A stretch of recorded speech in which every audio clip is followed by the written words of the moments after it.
What's up guys, and welcome back to another episode of Club and Country. This is episode number 8, and we start this off with a big battle against Salford City right now, right next to them in the League 2 table, as we both remain in the playoffs. And coming on the back of our victory against Harrogate Town, our form has been incredibly inconsistent since the season began.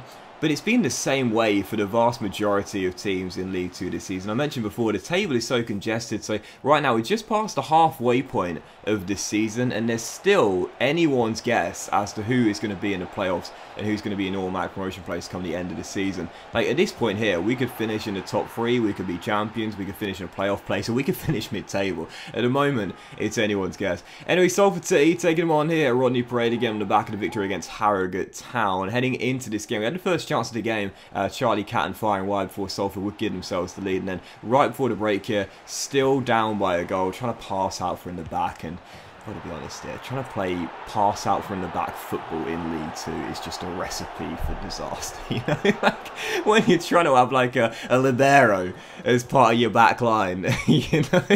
It's League 2, mate, just hoof it. You haven't really got the technical ability to be doing that sort of stuff. So, yeah, he went 2-0 down here against Salford, tried to get back in the game through Hall late on, but fired it wide, and what was eventually a 2-0 loss. So another defeat and another game where I failed to get a goal as well, and I have noticed that quite a lot this season. In the games I lose, I practically always fail to get a goal.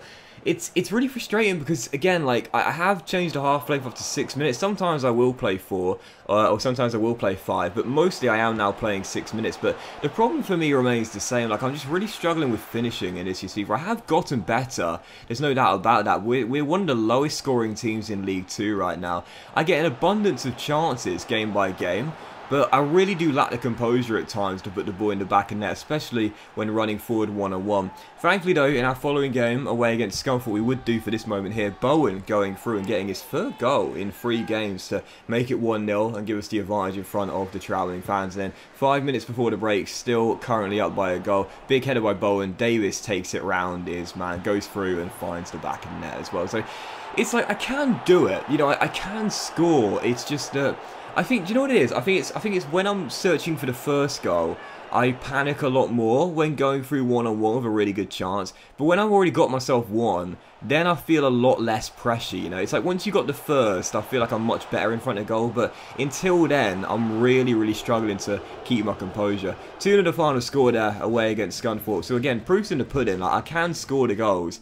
It's just that, I mean, first of all, I do think it is just slightly too difficult to score in this year's FIFA. Like, as we know, long shots are very OP, don't get me wrong. That is a common way of getting goals in this year's FIFA. But I still do feel as though a lot of the time when you are running through one-on-one, you miss probably more than you would see in real life. But even so, won the game by 2-0 there. Good to get back to winning ways. And for our final game of January, Barrow currently right now leading the way. Goalless draw. I was so excited for that game, man. I could not wait for it on the back of a big victory against Scunthorpe. Nothing happened. And when I say nothing happened, I mean literally nothing happened. Probably the worst game of FIFA I've played so far in this FIFA 22. So goalless draw. To be fair, I'll take the back-to-back clean sheets and only 1 loss in our last 4 games. Nice response after our hammering away at St Mary's against Southampton in the FA Cup 3rd round replay.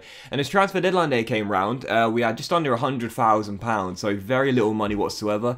But as we still had like 6 players here that were non-Welsh, I tried to pick up a couple of players and also swap out the non-Welsh players as no bids have been coming in. They're all in the transfer list, but no bids have been coming in.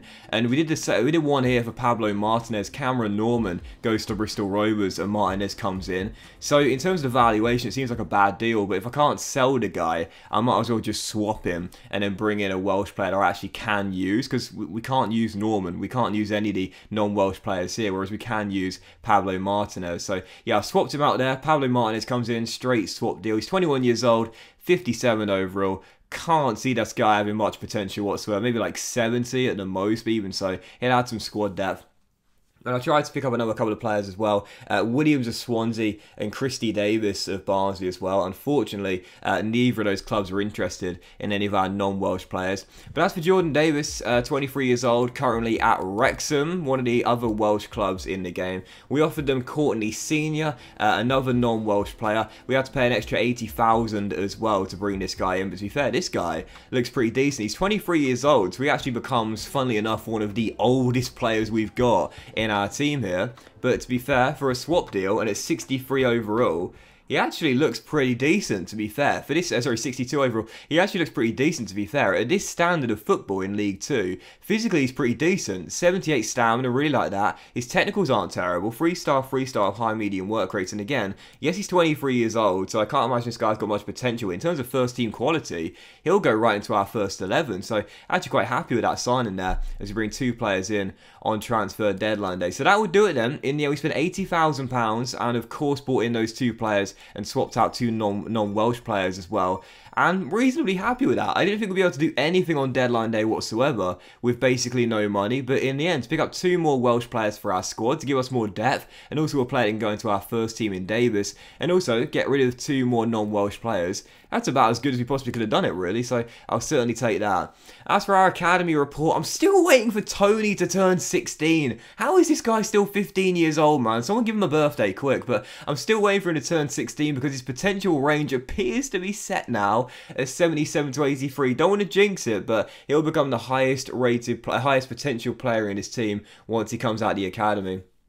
I'm also still waiting for Alan to turn 60 overall. Once he does, I'll promote him. Our young striker looks pretty decent at 59 overall. We're going to convert Payne to a centre-back, as he's certainly got the height and the defensive ability. And as for Evans and Pearce, not quite as excited about those guys right there, but still nice to know we've got 5 okay youth players in our team. So yeah, 29 games into the season. There's 17 to go.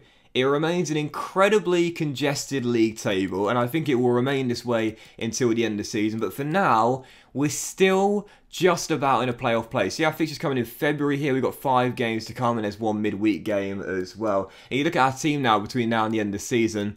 You know, I've got to say, I think we've got the quality to remain in a playoff place. There's no doubt about it. But the problem, and what we need, of course, again, is more productivity on the offensive end. I might sound like a broken record when I say it, but it's true. The biggest problem for me in this year's FIFA remains scoring goals. We're one of the lowest scorers in League 2 right now, despite our league position.